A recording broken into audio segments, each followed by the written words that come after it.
Look what I got. All from Vern Industries. It's steampunk gauges. Well, these are going to be fun.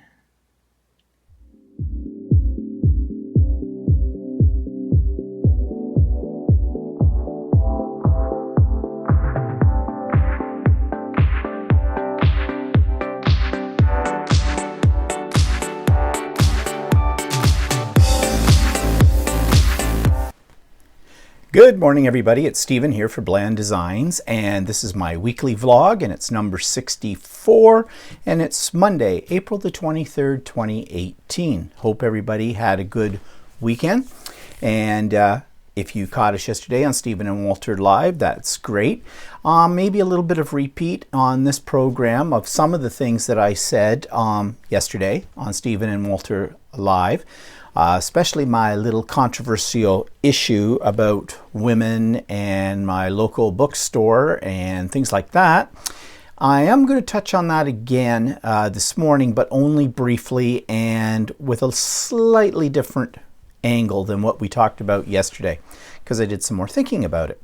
So anyways, let's get started. So, what have I been up to this week? Well, yeah, guess what? Another quilt behind me. I did show this yesterday on Stephen and Walter Live, so I'm not going to go into detail with it yet. It's not finished. It hasn't been bound yet, and I'm still in the process of quilting. The one thing a little different about this particular quilt than the other ones I've made is the technique.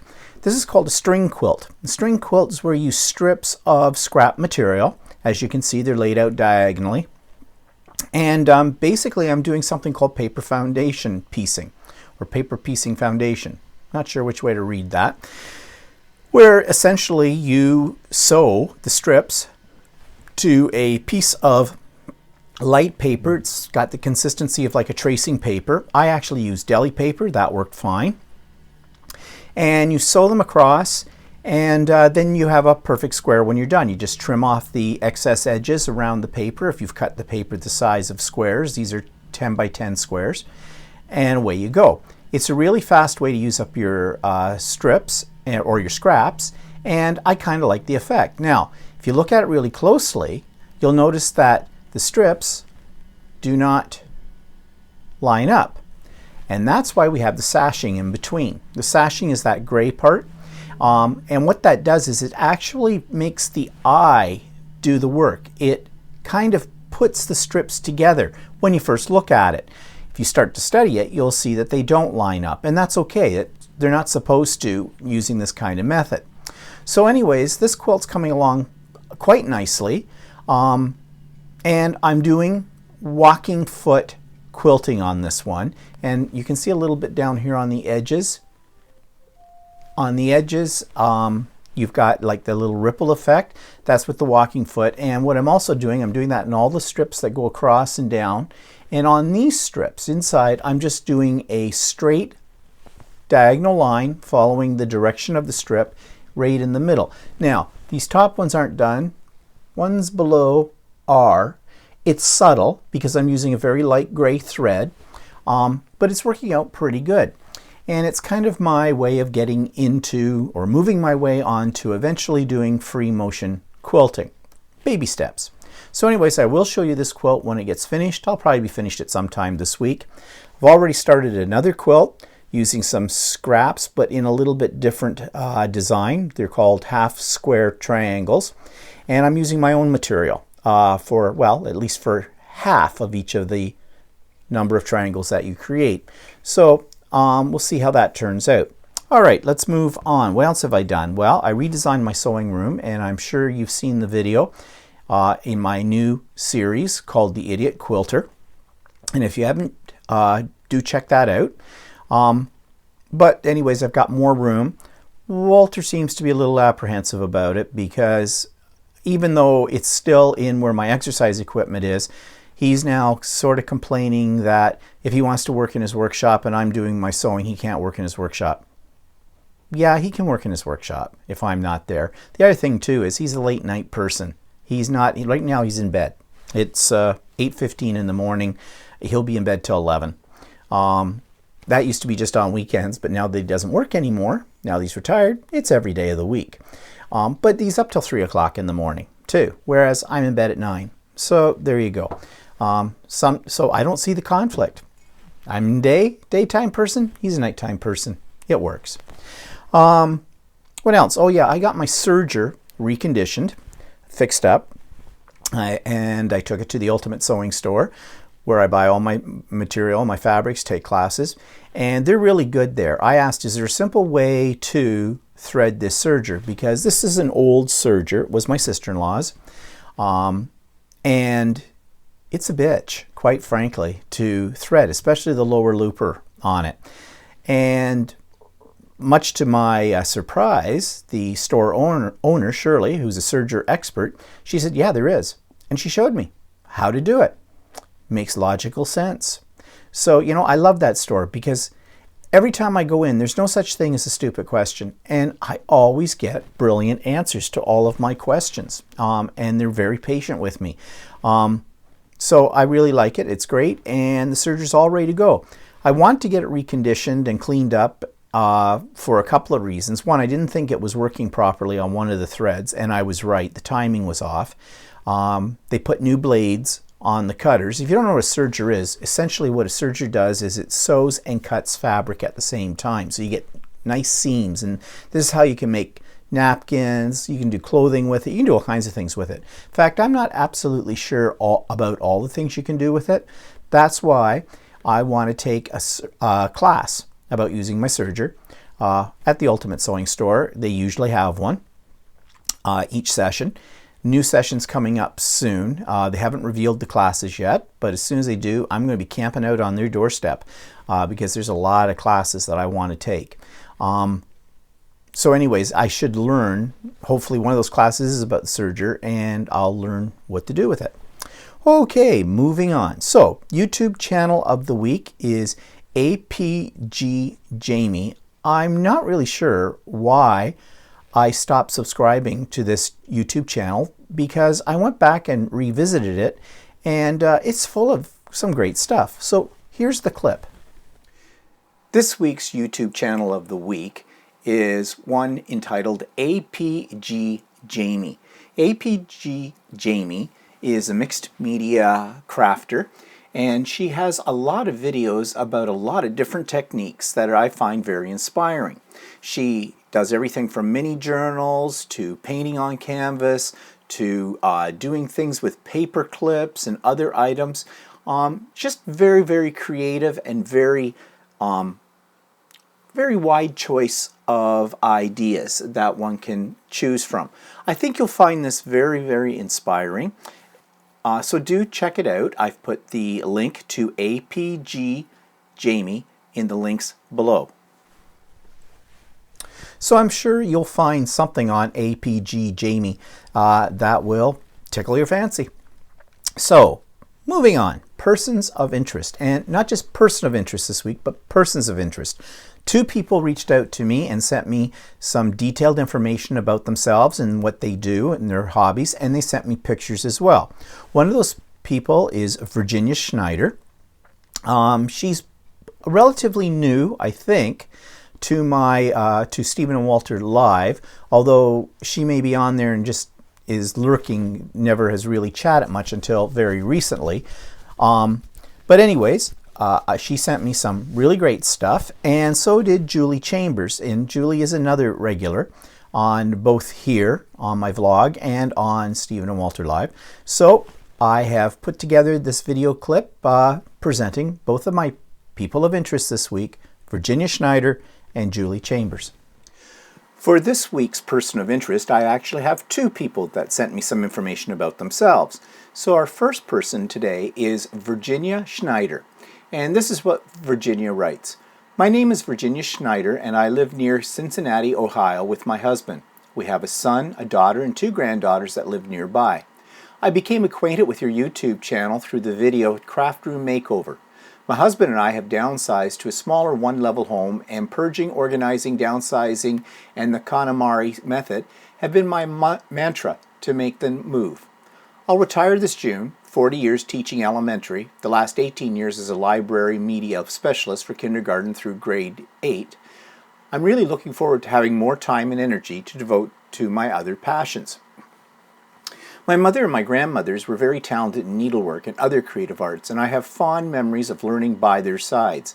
When Craftsty.com started, I signed up for several classes on quilting, especially free motion machine quilting. I do enjoy the whole experience from piecing to free motion quilting to binding, and have finished many sizes up to queen size quilts. I also belong to a quilting group for the Ronald McDonald House in Cincinnati. The group's goal is to gift 40 by 40 inch comfort quilts to children coming from all around the world to stay at RMH with their families while they receive medical treatment from one of our excellent hospitals. My most recent large quilt completed, called On Ringo Lake, is from a mystery quilt along designed by Bonnie Hunter. I listened to many Stephen and Walter lives as I cut out the clues and did the piecing and machine quilting on this quilt. Perhaps in the future I will think about having a blog or a vlog, but for now I spend most of my free time quilting and listening to YouTube videos or Amazon Prime. I also enjoy making opportunities to create with my granddaughters. I think the genes have been passed on to them. And this summer I would like to try some art journaling. Your channel has sparked an interest to break out the old card making supplies that are tucked away in the closet to do something new. Thanks again for the videos and live streaming. Virginia Schneider. Well, Virginia, I have a couple of pictures of your quilts that people have been able to watch while I've been reading your letter to them, and they're gorgeous, absolutely gorgeous. And the free motion quilting, I really want to learn how to do that. I've been experimenting with a bit of that, but I'm not up to where I think I can actually go ahead and put it onto a quilt. Your talent is obvious, and I'm so happy that you enjoy creating quilts and doing other things, especially with your granddaughters, because it's really great to share your talents and your creativity with them, because I'm sure that's something they're going to look back on for many years to come when they become adults. So thank you, Virginia, for your lovely email and for the great pictures of your quilts. So our second person of interest this week is Julie Chambers. And Julie writes, "Hi, Stephen. Julie here from the UK. I love watching your Monday blogs and watching you and Walter live on Sunday. My name is Julie and I'm 52 years old. I live in Derbyshire with my husband Martin. We have 5 wonderful children, 3 boys and 2 girls, and we have 13 lovely grandkids. I used to work as a nurse on an orthopedic ward. I worked for 4 years before I badly injured my back. Nowadays I'm full of arthritis and get around in an electric wheelchair. I first got into crafting at a very early age. I used to sew and make clothes for my dolls, and then my mother taught me how to knit.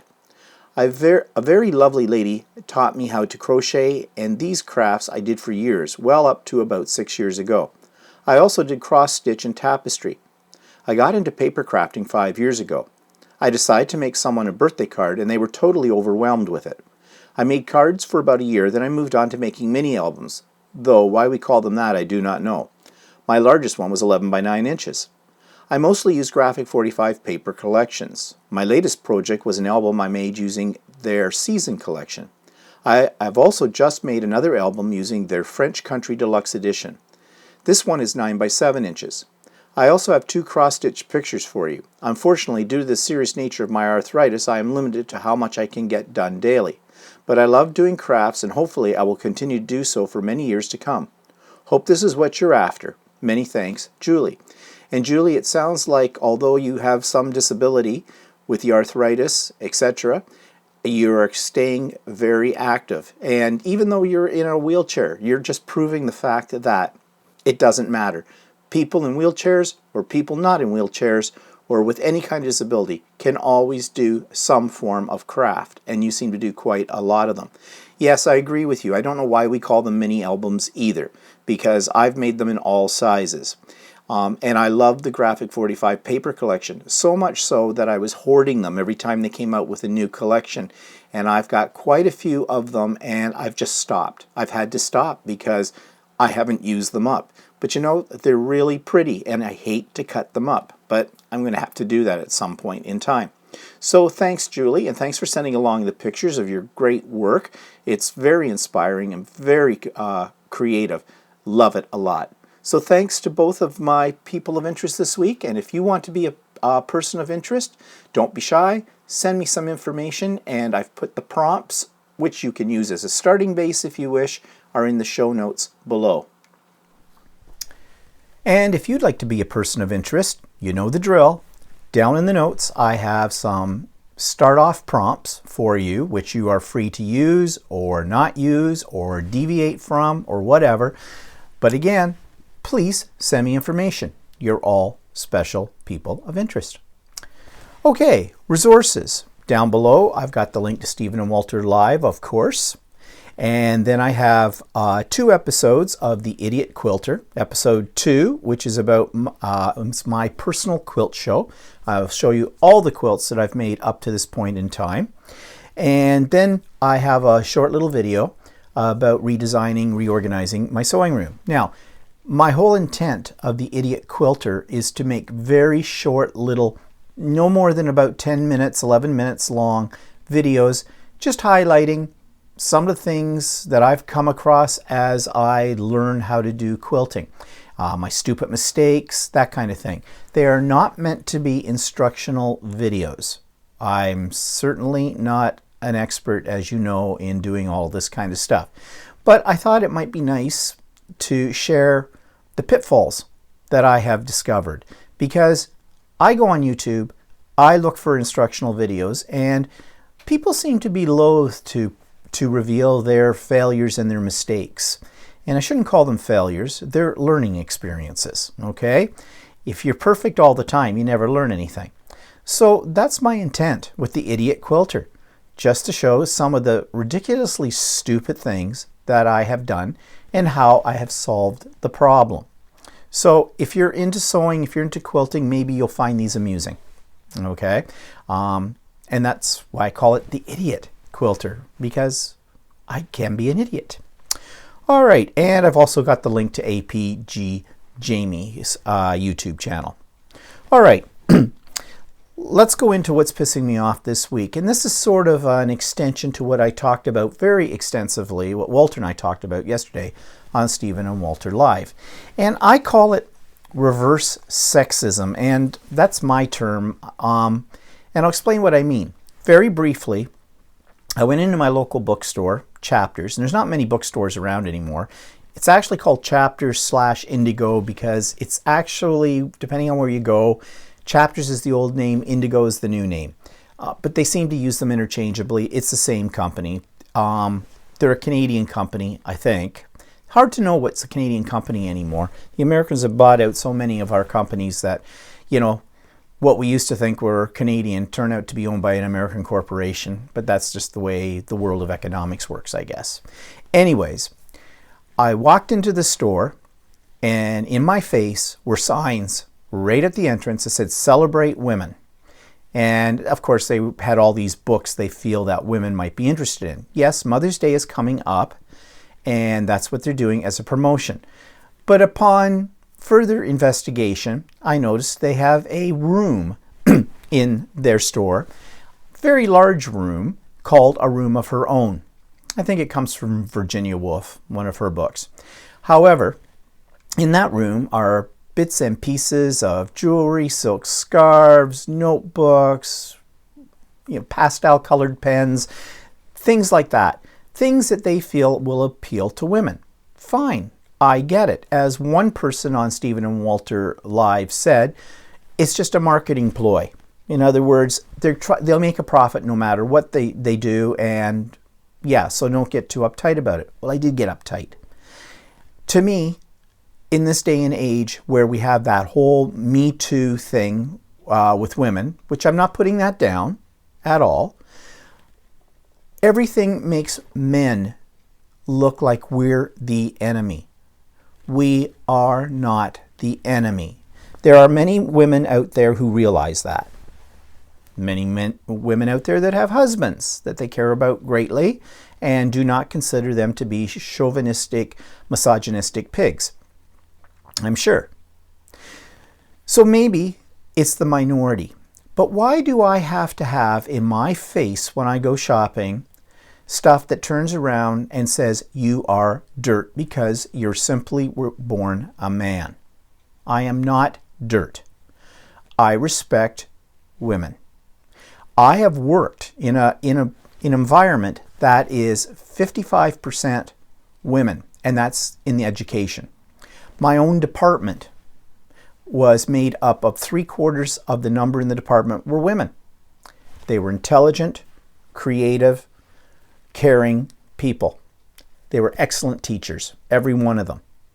And I felt very proud to call them colleagues and to work with them side by side. We made a great team. But why do I have to walk into a store or open up a magazine or listen to the news and be told that because I'm a male, I'm a pig? I'm not a pig. Yes, women piss me off at times. Women with the attitude that because I'm a man, I'm a pig. Yeah, that pisses me off. There are a lot of women out there that are pigs too. And I think that this bookstore is actually just supporting that whole idea. Let's celebrate women. Someone said yesterday on the Stephen and Walter Live that they thought they were probably celebrating it because it's the anniversary, 100-year anniversary of when women got the vote. I'm not sure if that's 100 years in the States, in the UK, or in Canada, because all three of those countries gave the vote to women at a different time. And as my comment to that was this: okay, I get it. Women didn't have the right to vote until 100 years ago. Yes, that was unfair. They should have had the vote sooner than that. But I also had to remind this particular person that not all men had the right to vote either in history. At one point in time, the only people that had the right to vote were the landed gentry, were the people who had property, the wealthy. The average working man, the average farmer, that kind of thing, did not have the right to vote for many, many hundreds of years. Yes, the men did get the vote before the women. Yes, that was unfair. But let's not lose sight of the fact that men who were not landed gentry also had a fight to get a vote too. So you see, it works in both ways. The other thing that pisses me off about women considering men pigs is this new environment of, well, let's just call it manners. Now, when I was a kid, my mother always told me, if you come to a door first, like going into a shopping mall, a store or something, and there's a lady behind you going into the same store, you hold the door open for the lady. You hold the door of a car open for a lady.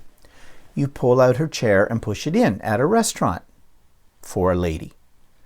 You are always polite to a lady.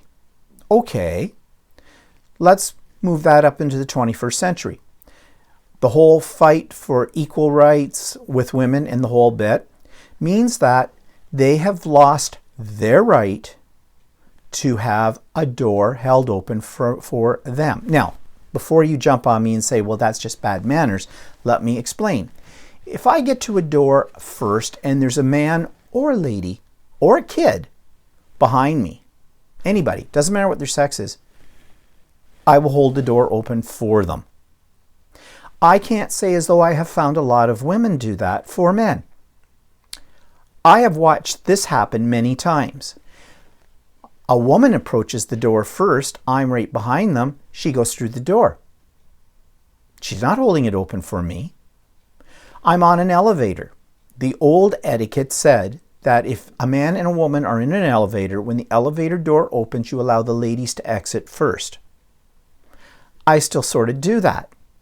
However, there's been many times I've been in an elevator and I've started simply because the elevator's crowded and I'm closest to the door and there's people behind me. I go through the elevator door first and I get this nasty look from a woman, or she tries to start, just assumes I'm going to wait for her to move her way from the back into the front and go out before me. No, let's use logic, okay? Elevators are small. Who's ever at the door first should be going out, because if you stop, you're going to back up everybody else that's behind you. So what I'm saying is reverse sexism. What's good for the goose is not good for the gander, or what's good for the gander is not good for the goose. I don't know. whatever it is, there's inequality here. And the inequality is coming from the women. Now, that's not to say that there are men that are pigs and there are women who are not pigs. I mean, it's a whitewashing type of label across society. And I guess you have to deal with each case individually. But it's just starting to piss me off to be felt as inferior. Now, I know the argument from women is, good, you now know what it feels like to have been a woman. No, I don't, and I never will. Why? Because I'm not a woman. And will a woman ever understand what men go through? No, because they're not a man. That's just how it works. We can all be polite, though. We can all have good manners and treat everybody not because of their sex, treat them because they're an individual. I guess that's the best way to handle it. But back to Chapters. So yesterday I read the letter that I sent to Chapters about this, and I read their reply, and I sent them a second one. And if you're interested, you can go to Stephen and Walter Live, yesterday's broadcast, and you can hear all about that in detail. But the bottom line is, if women want to be treated as equals, businesses then have to treat them as equals and not give them special status over men. That's not equal.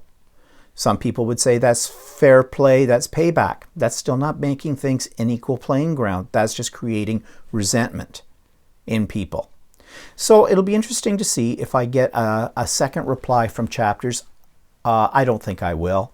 They're paying me lip service in their first reply, and basically they consider me some old nut. And I'm just a guy being a pig, I guess. Okay, so that was this week what was pissing me off. New products. Let's move on to that. Okay, I got some more Mike Deacon stencils. Haven't taken them out of the package yet. As you know, I love Mike Deacon's stencils almost as much as I love Tim Holtz's. Actually, I probably like Mike Deacon's almost a little better because they're just a different style of stencil. The size, for one thing. These are 6x6. Tim Holtz's stencils are all the longer, narrower ones because he's a tag maker, and they're really geared towards that. Although they're stencil, you can use them for anything. But I love Mike Deacon's, and he comes out with a couple of new stencils every month. And because I'm one of his angels, and if you don't know what an angel is someone who's basically given him a donation of some money just to keep things going.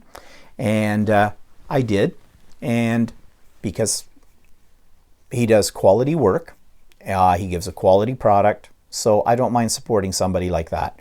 And I support him by buying his products as well, but I genuinely like them.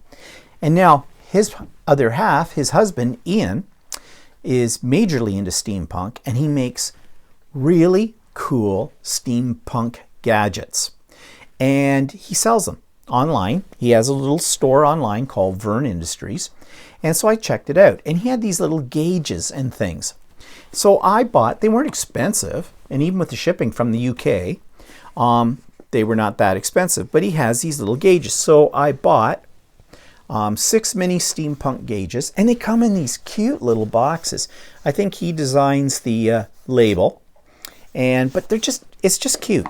So I have 3 boxes. They're all different. This one is 6 mini steampunk gauges. Then I have 4 steampunk gauges that are a little larger and 4 copper ring gauges. So I'll show you what these look like.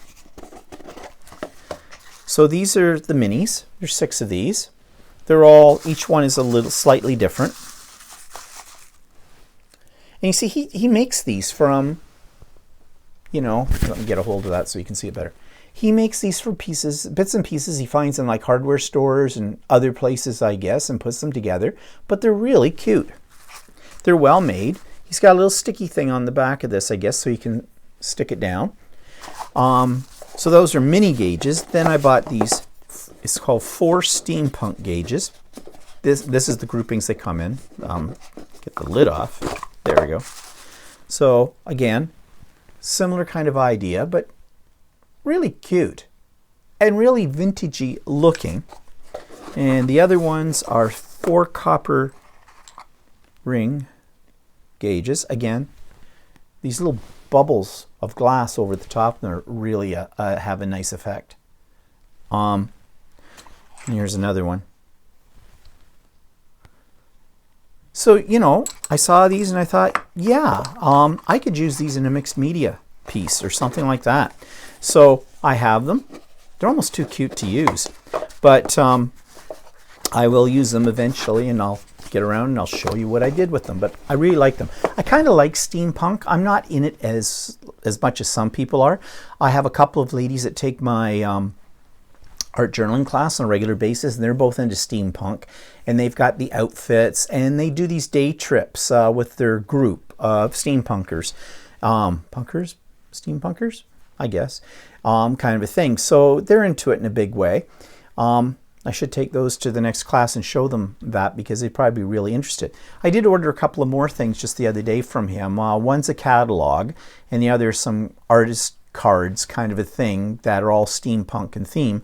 And I got those because I thought, you know, they might make interesting backgrounds for art journal pages or that kind of thing.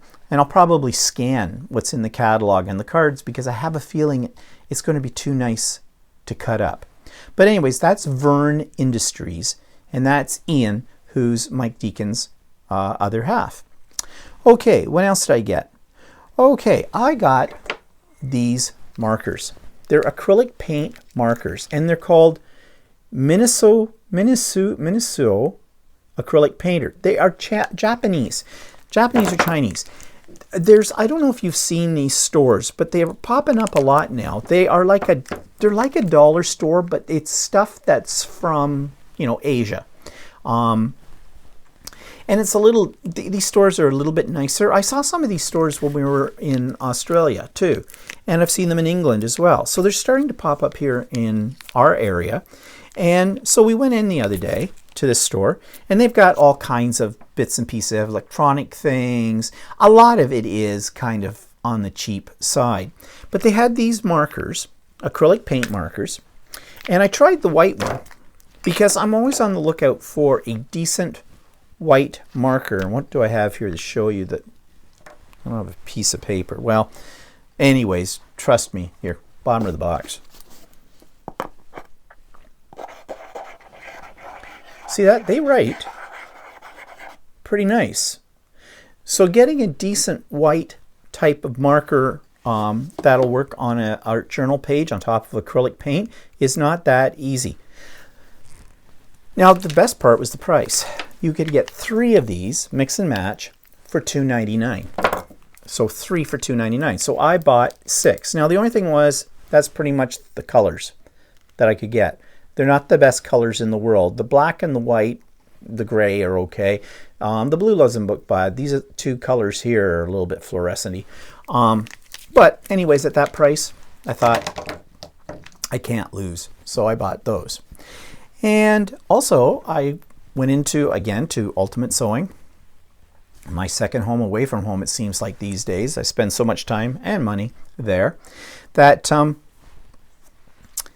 I got a little gift. One of the ladies that works there, okay, this goes back to what I was saying about reverse sexism.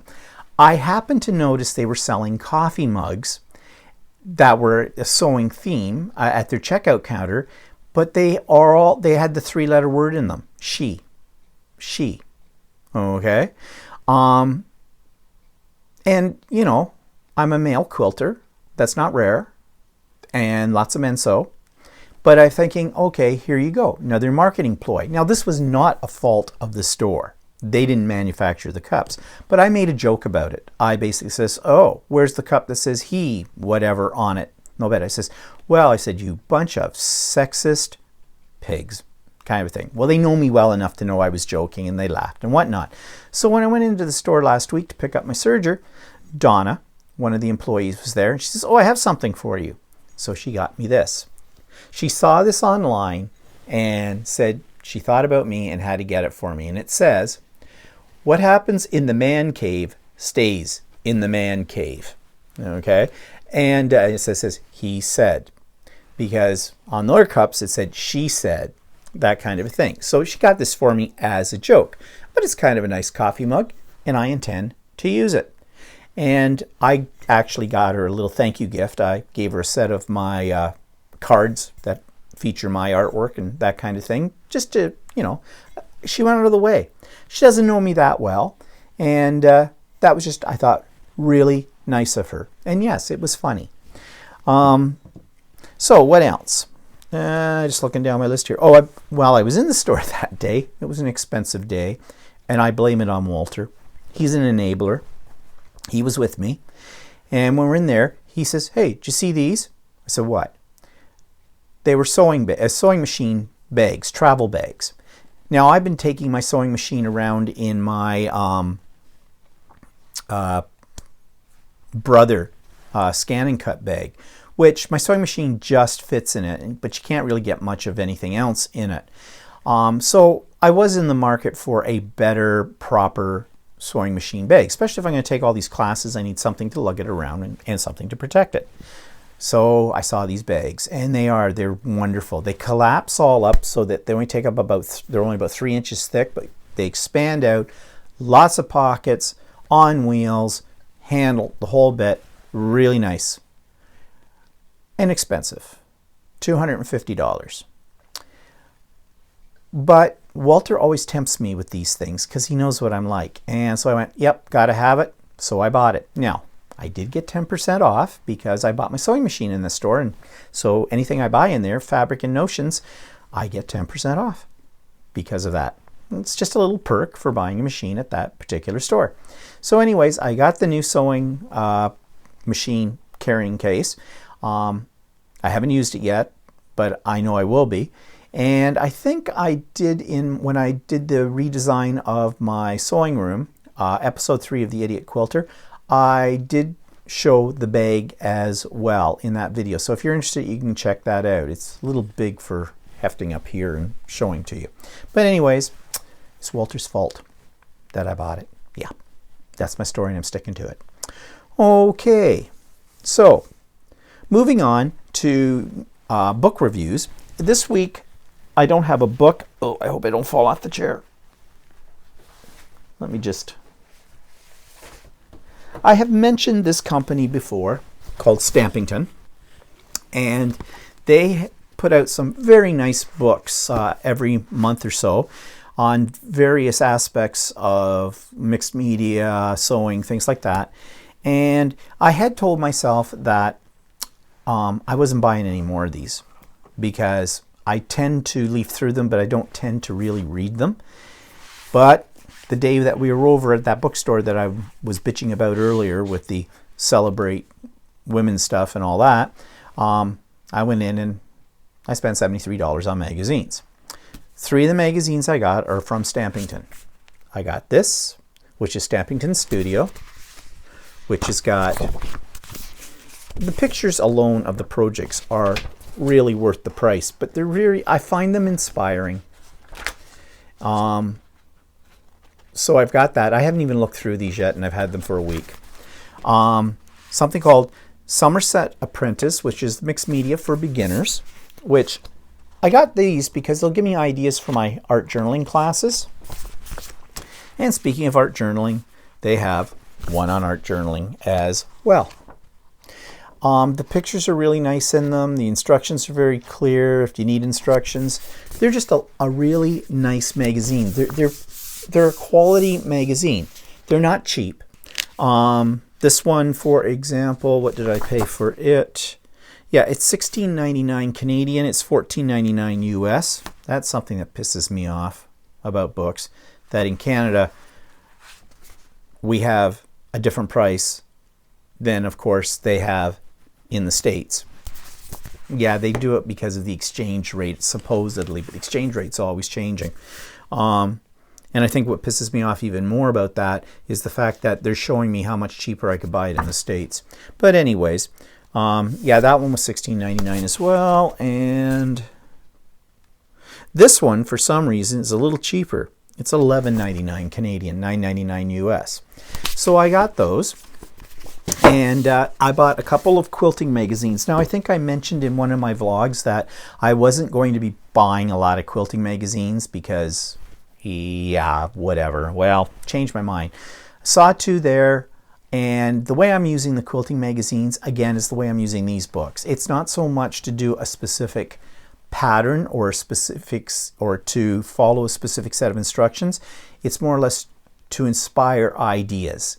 And actually the quilt that, the other quilt I'm working on, the idea came from one of those magazines. So basically what I do is I leaf through them and I mark pages for future reference. And if I get to them, I don't know. But anyways, I can be a little bit of a magazine junkie when it comes to, you know, quilting magazines and the Stampington ones. But I do highly recommend the Stampington ones. Now, you can get a subscription to them, but the subscription is fairly expensive because those 3 titles, they don't come out with every month. They come out with some of the titles, they come out with every 2 months. Sometimes they come out with them 4 times a year. So you have to play it off. Yes, it would be cheaper than buying each copy individually. However, I don't know. It's up to you how it works best for you. But you know, if you've never seen these magazines, look for them. Look for them in better magazine racks. That's where they usually are. I know that when they come out, you got to nail them fairly quick because my bookstore, or where I buy my magazines, doesn't usually get many copies of it, and they go pretty quick. So that's why I nailed 3 of them when I was there last week, because there they were. I knew if I came back a week later, they would be gone. So I bit the bullet and bought all 3 right then and there. Okay, so that's this week's review. Inspiration for this week? Well, this runs into something else that I've been thinking about doing. Taking your art to a new level by using it in a different format. Like you have seen me do my art journals and make it into fabric, but you can change your art into all kinds of things. You can make them into useful household items, like you can make them into coasters. You can make them into fridge magnets. I think it was Nina Rabina, might have been Bella Rose, and I think it's Nina Rabina, was showing what she did. She was taking little squares of her art journal pages and she was covering them in like glossy accents, that kind of thing, to make them look like they were glass pieces, and using those in other forms of artwork, or you could put a magnet on the back of them, the fridge magnet or whatever. So there are things you can do with your art besides just leaving it in a journal or just hanging it on a wall. Well, I've always known that, and I've often done that with my art. But when I was in the Ultimate Sewing Store last week, the owner said to me, she had just seen the bag that I had made, and I've shown it on a previous vlog, that I made from the first material that I actually had manufactured by Spoonflower from one of my art journal pages. And she says, "That's really nice material. Where did you get it?" And I said, "I made it." And then she said to me, "You know, you should submit your designs to a company like Northcott and you know, as a fabric designer." Now, at first I said, well, you know, really, would anybody want my stuff? And she said, "It doesn't hurt." And she says, "There's other places too." And she says, "I can give you contact information for that." So I said, okay, it's an idea. So now I'm going to combine several things. My inspirational tips and something I was going to talk about in my final note. But lately, because I've been doing so much quilting, I have not been doing as much art journaling or mixed media. And that bothers me a little bit. But then I got thinking about this idea about designing fabric. Now, Walter said to me, the thing is, your fabric is unique. Because if you look at most fabric prints, it have definite pictures on it. Mine is abstract, much more abstract, because it's layers of stuff you do in art journaling. So I got thinking about that. Now I've got more fabric, that Spoonflower, I probably should get it this week, that are based on my art journals again. And these ones are very abstract. So I'm waiting to see how those will turn out. But in the meantime, I'm thinking, okay, I like doing art journaling. I like doing quilting. Let's combine the two worlds and design fabric. So that's what I'm going to do. I've set up a sketchbook basically that has very thick watercolor paper in it. I'm going to use that to develop some backgrounds, and then I'm going to take pictures or scan these into my computer, and I'm going to manipulate them with something like Photoshop just to see what I get. And then what I might do is I'm either going to send some of those designs and have them made into fabric from Spoonflower, or what I'll do is I will send the designs to Northcott and see what they think. And apparently, according to the owner at the Ultimate Sewing Store, Northcott is always looking for Canadian designers. I guess they have a lot of American ones, not so many Canadian ones. And one of their head offices, they're an American company, but one of their head offices is located near me. Well, near me as in North Toronto, kind of a thing. So, you know, an hour away or something like that. So I'm thinking, nothing ventured, nothing gained. What do I have to lose? All they can do is say no. Fine. If I create something that I like and I want to make it into fabric, I always have Spoonflower. I can just go ahead and make it for myself, kind of a thing. But it gives me an opportunity to take two worlds and combine them into one. So mixed media, art journaling, in with the quilting world, with fabric, with sewing. So that might be my bridge between the two things. You know, nothing, I don't believe that anything just happens by chance. You may not know why something is happening or what direction you may be going, but when you look back on it, you realize that all those things are working together to bring you to a new state of being, I guess. Ooh, heavy philosophy. But anyways, I'll let you know how that goes, and we'll see. It's going to take some time, because I got to do some designing and whatnot. And you know, when you're designing something, for me, I can't force the design. It's something that's organic. It just comes out as I work on something. Sometimes I get really nice stuff, and sometimes I get crap, which is a plug for the other segments if you've never seen them on my YouTube channel called Crap, Creative Recreation and Play. Anyways, I digress.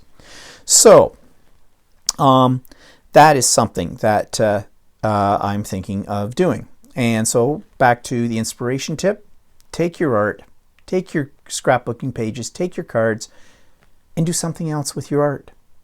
Don't let it become a one-time thing. And if you've got a computer and you've got a camera, and everybody's got a digital camera, if you have a cell phone, you have a digital camera, take pictures of it, use your favorite computer graphics program, manipulate it, and see what you can come up with. You'll be surprised. So you get a lot of mileage out of one piece of art. Okay, so events in the past week. Walter had a colonoscopy. Ooh, that's a crappy topic. Yeah, needless to say, that went fine. He is a perfect a-hole, according to the doctor. He didn't have any polyps or anything like that, and doesn't need to have a colonoscopy, according to the doctor, for another 10 years. Because he got a clean bill of health with that one. So that's a good thing. And somebody's always been asking me, well, they would like us to do a cooking, or not us, Walter, because he's the better cook. Don't let him know I said that. Okay? It'll go right to his head. But he probably is the better cook between the two of us. Anyways, they said, why don't you do cooking with Walter or something like that? Well, that's easier said than done. Okay? Mainly because, you know, you got to do setup and all that kind of stuff. But yesterday, after we did Walter and Stephen live, Walter was making dinner and he was making meat pies. So I took a very quick little short video clip of in the middle of the process of making them. And by the way, they turned out great. So Walter's been busy in the kitchen after we did Stephen and Walter live, and he is making meat pies, beef meat pies. So he's been using the Instapot right here, and there's a, oh my God, I think I'll throw up, in there. And here's his little meaty pies with the little topping. Now he got some puff pastry, and here's his puff pastry. with holes in it. Because what are you going to do with the leftover puff pastry? I might roll them in hot dogs and make hot dogs. Oh, hot dogs in puff pastry. Another gourmet delight. So you can see, though, that he does pretty much destroy a kitchen. Well, that's Mr. Clean here. I'm surprised you're not running behind me and picking up everything up behind me. No, you're cooking dinner, so I'll just there. And he made fries and some gravy to go with the meaty pies. And over here is his glass of wine while he cooks. So anyways, we couldn't do this on Stephen and Walter Live with what's cooking in our segment, so I'll put this on the vlog so you can see it. It'll be a little insert. And yeah, so there it is. Oh, so nice re-rolling his puff pastry. Because it doesn't fit my little bag holder. Oh, can't get it back in the bag. Well, that's the problem with puff pastry, I guess. So that's probably made you hungry. And as I said, they turned out great. So what's coming up this week? Well, speaking of food, we have dinner at friends of ours in Toronto this weekend. We haven't seen them in a while. In fact, we haven't seen them in almost a year. Last time we saw them, they were here for my 60th birthday. But they've invited us for dinner. And so we're going there into Toronto. And I know it's going to be very nice. And I also know there's going to be a lot of wine. So we were looking at getting a hotel room so we wouldn't have to drive back from Toronto. Actually, Toronto hotels now, even for no frills, no thrills, like Holiday Express, are not cheap. But they suggested to us that in their condo, they have like hotel rooms that, you know, people who are visiting can rent out for an evening kind of a thing, just like a hotel room. And if they want to stay overnight. And I thought, this is a good idea. I think it's about $95 for a night, which isn't bad. So that's what we did. We've secured one of these rooms. And that'll be great because they're on the 26th floor. And all we have to do is go down an elevator and we don't have to worry about driving home. So that's going to be great. So I'm looking forward to this dinner because it's always interesting and they always have interesting people at these dinner parties as well. So anyways, that's coming up on the weekend. On Wednesday, finally have the assessment meeting with the people who create the waiting lists for nursing homes. So this is with my mother. I'll be there. And my goal is to get her on that list, as you know. And I talked to the lady on the phone. She seems very nice, but I don't trust them. I've dealt with these people before with my dad about 5 years ago. And anyways, at that time, we didn't know what we were doing. And they basically don't want to put you on a waiting list. Even though it takes 4 to 5 or more years to get into a nursing home here in Ontario, they don't want to put you on the list unless you are unless you're dead. Quite frankly, you have to be dead. In fact, that's how I got my father into a nursing home. He was bedridden. Then they thought, oh, well, maybe he should be in a place. And of course, he died 6 weeks later from that. So, you know, I don't have a lot of good experience with this government agency. So I'm hoping that what I've learned over the last 5 years since that happened, I can put to good use, and I'm going to get my mother on a nursing home list. I've checked out the homes. I've done my homework. So yeah, in fact, I have told my mother that that lady that's coming to do the assessment will not leave her apartment alive unless my mother's on a waiting list. Because things aren't going to get any better. They're going to get worse. And if we have to wait 4 to 5 years to get into a place, what condition will my mother be in at that point in time? So I would like to know that, you know, down the road, there's a place for my mom where all her needs will be looked after at that point. So stay tuned. I will let you know how that goes. Yeah, so that's about all that's coming up in the next week. We are visiting the last of the 5 nursing homes that we've picked. And that's on the same day, actually. That's on Wednesday, too, right after we meet with this assessment person. So, final notes. Well, I've already alluded to this. The quilting versus crafting. Do I need to choose? I've been feeling really bad that I haven't been doing a lot of mixed media stuff lately. And it's like, you know, I've been taken over by this thing, by quilting, and I love it. I absolutely love it. But I don't want to neglect my other areas either. But now I think I may have found the compromise with what I was saying about fabric design. So we'll see how that goes. So anyways, that's the way things have been in the past week since I talked to you last. So I hope you have a good week. Stephen and Walter Live this Sunday, 4 o'clock p.m. Eastern Standard Time. And we'll talk to you next week. See you then. Bye-bye.